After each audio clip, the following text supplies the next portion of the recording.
So, you have a therapy session coming up and you feel a little nervous. Maybe you're wondering, what am I even supposed to say? What if I cry?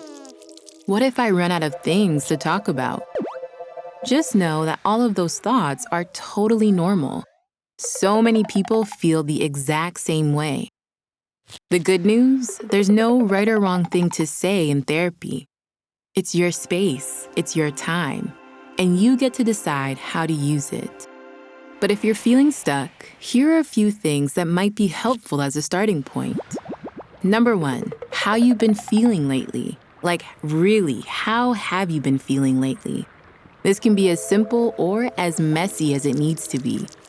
You might feel really overwhelmed and anxious all the time.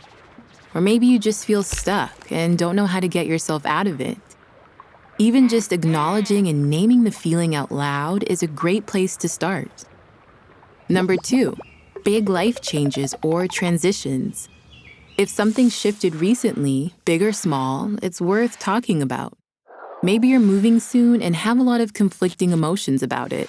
Or perhaps you lost someone close to you and you're not sure how to deal with it.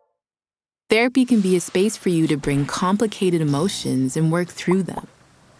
Number 3, relationships and connection. Whether it's family, partners, friendships, or work dynamics, how we relate to others affects how we feel.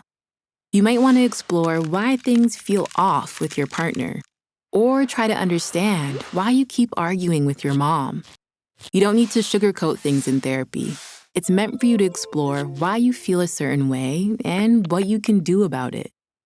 Number 4, past experiences. Sometimes old stuff lingers.